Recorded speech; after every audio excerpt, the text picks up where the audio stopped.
Well, we wrapped up our study on the parable of the prodigal son and our study of Luke 15. And I just want to move on to a much less beloved and a much less known parable.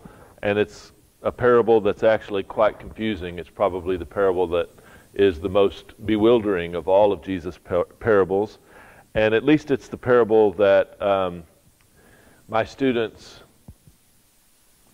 have the most trouble with and ask questions about. You're rolling right along in Luke chapter 15, and those parables are so beautiful and touching. And then in Luke chapter 16, you run into the parable of the unjust steward, or the parable of the shrewd manager, depending on what how your Bible wants to entitle it. So let's look at Luke chapter 16, starting with verse 1, and just get started on a parable of another sort. Jesus told his disciples, Luke chapter 16, verse 1. There was a rich man whose manager was accused of wasting his possessions. So he called him in and asked him, "What is this I hear about you? Give an account of your management, because you cannot be my manager any longer." The manager said to himself, "What shall I do now? My master is taking away my job. I'm not strong enough to dig, and I'm ashamed to beg. I know what I'll do so that when I lose my job here, people will welcome me into their houses." So he called in each one of his master's debtors. He asked the first, "How much do you owe my master?" 800 gallons of olive oil, he replied. The manager told him, "Take out your bill, sit down quickly, and make it 400. Then he asked the second, "How much do you owe?" 1,000 bushels of wheat, he replied. He told him, "Take out your bill and make it 800. The master commended the dishonest manager because he had acted shrewdly. For the people of this world are more shrewd in dealing with their own kind than are the people of the light. I tell you, use worldly wealth to gain friends for yourselves, so that when it is gone, you will be welcomed into eternal dwellings." Well, I really wish that we had a live audience here, and we could talk about how this parable hits you. And I want you to think about this parable. I want you to read it at home, Luke chapter 16. The the kind of the content of the parable before you get to the commentary ends at about verse 8. What is Jesus trying to get across here?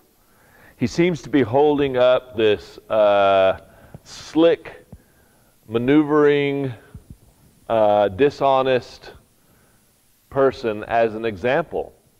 Here's an example of a swindling, conniving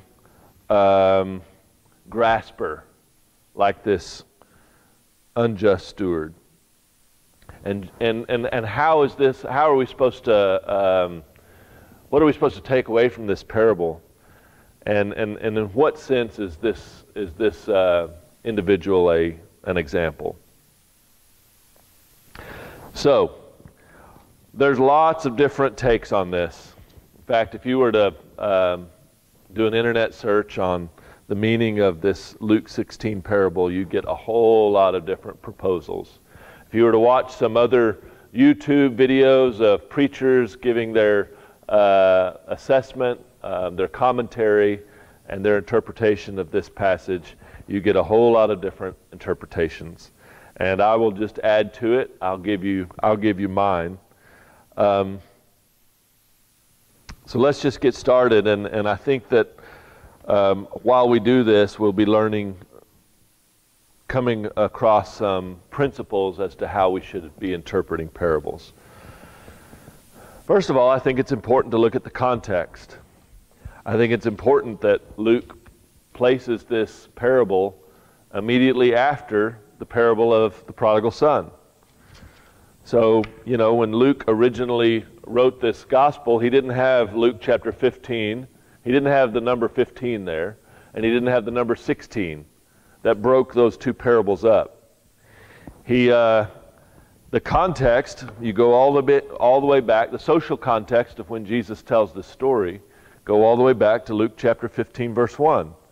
The tax collectors and sinners were all gathering around to hear him, but the Pharisees and the teachers of the law muttered, "This man welcomes sinners and eats with them." So the Pharisees are there. The Pharisees are in this setting. We know that at the beginning of Luke chapter 15, and we know that as we move on through Luke chapter 16, at the end of this parable and some other poetry and comments about money. You look at verse 14 of chapter 16. Chapter 16, verse 14. The Pharisees who loved money heard all this and were sneering at Jesus. So from Luke 15:1 all the way to 16:14, we know that the Pharisees were overhearing all of this. The context is the Pharisees are murmuring against Jesus because he eats with tax collectors and sinners. And then Jesus tells the lost parables.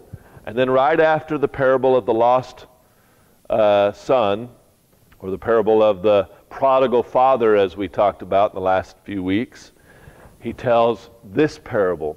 Now, it says that he's talking to the disciples, but there's no question that the Pharisees overheard it. They heard all this, it says in verse 14. So he's going to tell a parable, I think, here, that just like the ending of the parable of the prodigal son, this also will hit the Pharisees right between the eyes. So it's very important to see the relationship between this parable and the parable of the prodigal son, the proximity that they have with each other in the Gospel of Luke. But there's more than just their proximity that connects the parable of the prodigal son with the parable of the shrewd manager. Follow this train of thought here. There are linkages in the plot that make this parable similar to the parable of the prodigal son. So think about the parable of the prodigal son, and you know that storyline well. There was a man who had two sons, and one asked his father, and all that. Now, let's read this again, and I want you to see if you can find some similarities with the storyline between the parable of the prodigal son and this parable. There was a rich man whose manager was accused of wasting his possessions. You remember what the word prodigal meant. Prodigal means wasteful. And we find that the son wasted his inheritance. Okay. There was a rich man whose manager was accused of wasting his possessions. So he called him in and asked him, "What is this I hear about you? Give an account of your management, because you cannot be my manager any longer." The manager said to himself, "What shall I do now? My master is taking away my job. I'm not strong enough to dig, and I'm ashamed to beg. I know what I'll do so that when I lose my job here, people will welcome me into their houses." Okay. Do you see any similarities? Let's just walk through, and then you know the rest of the story. He goes and kind of gives discounts to his master's debtors, the rich man's debtors, and it ends up being a win-win-win for everyone. The similarities are thus. Number one, each of these parables, the parable of the prodigal son and the parable of the shrewd manager, each has a nobleman, a noble master, who demonstrates extraordinary grace to a wayward underling. Each has a noble master who demonstrates extraordinary grace to a wayward underling. So, for instance, in the parable of the prodigal son, you have a father and a wayward son. In the parable of the shrewd manager, you have a rich master who shows grace toward the dishonest and wasteful steward. Number two, both stories contain an ignoble or a wasteful steward who deals sloppily with the master's resources. In each story, you have an underling who is wasteful with the master's resources. The son who blows the inheritance that he could have used to take care of his father when his father is aging, and a manager or a steward who is wasteful with his rich master's resources. Number two. Number three, in each, the wayward underling reaches a moment of truth regarding those losses.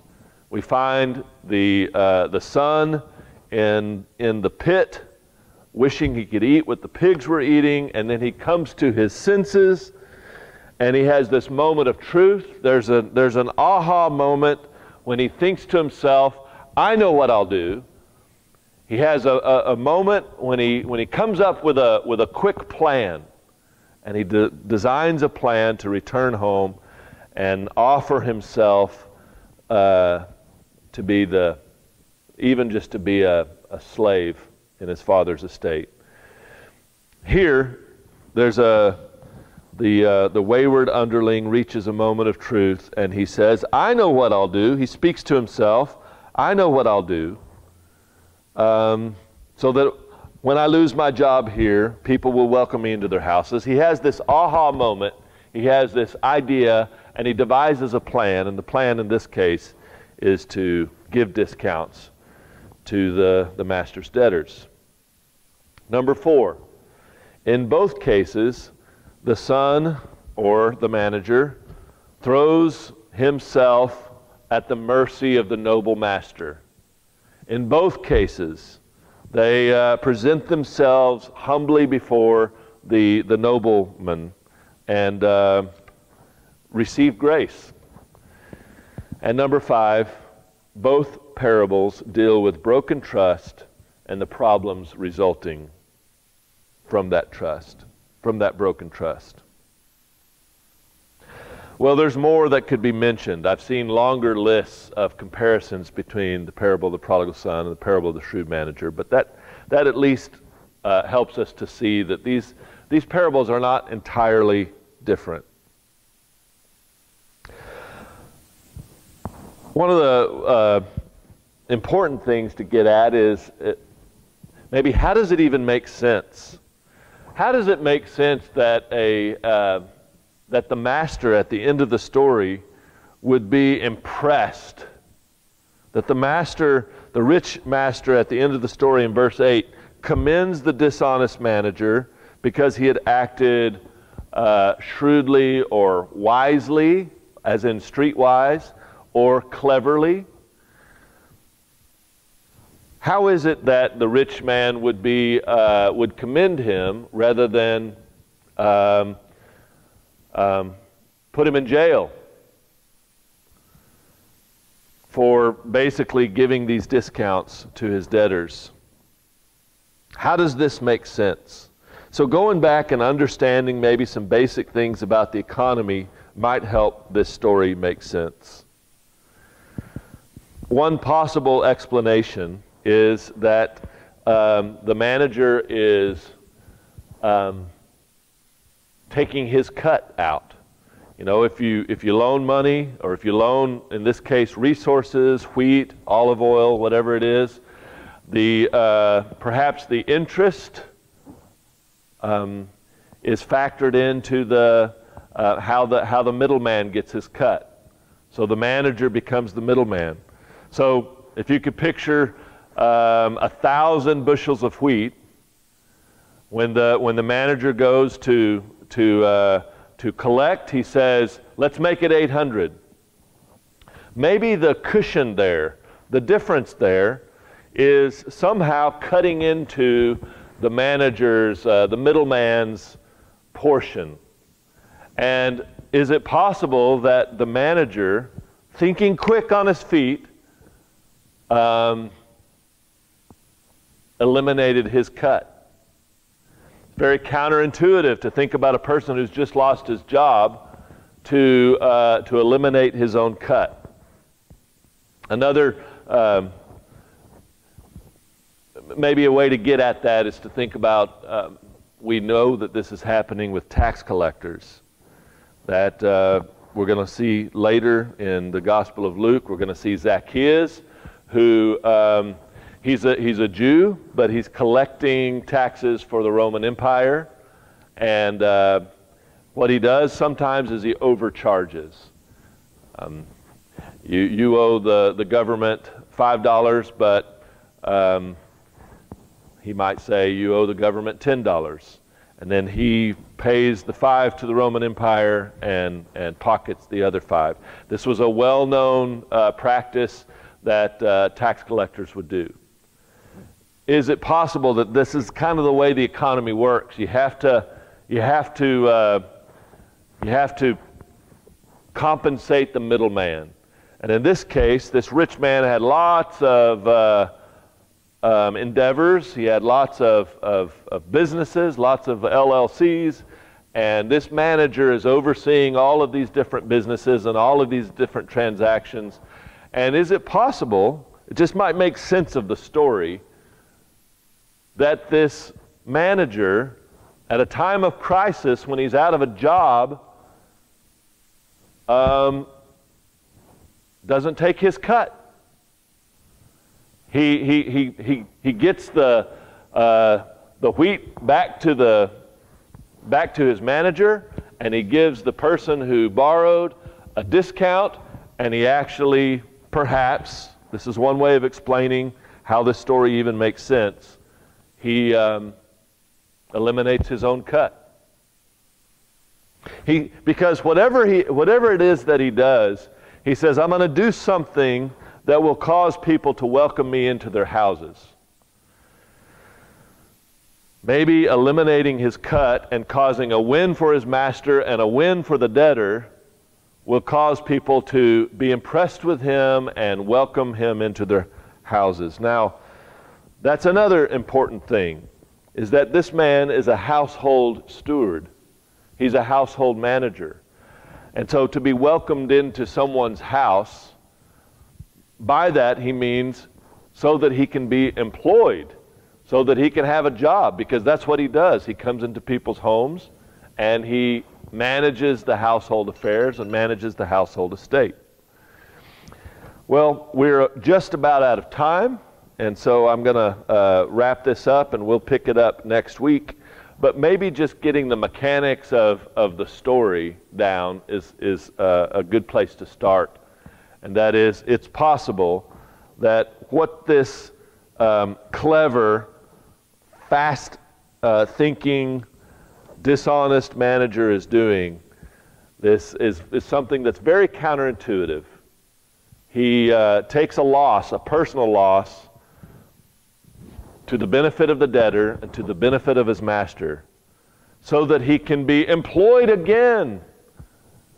Not so that he can come over and have supper with lots of people, be welcomed into people's houses, but so that he will be welcomed with somebody else's affairs and estate.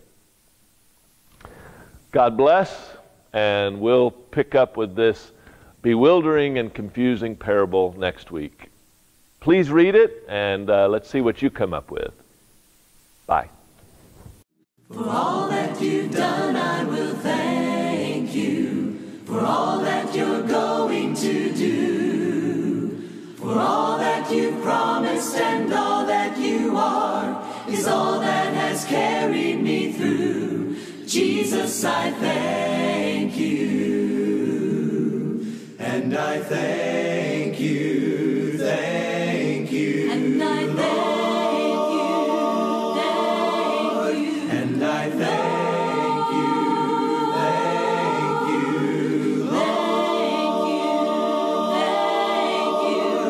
Thank you for loving and setting me free. Thank you for giving your life just for me. How I thank you. Jesus, I thank you. Gratefully thank you. Thank you. And I thank you, thank you. And I thank you, and I thank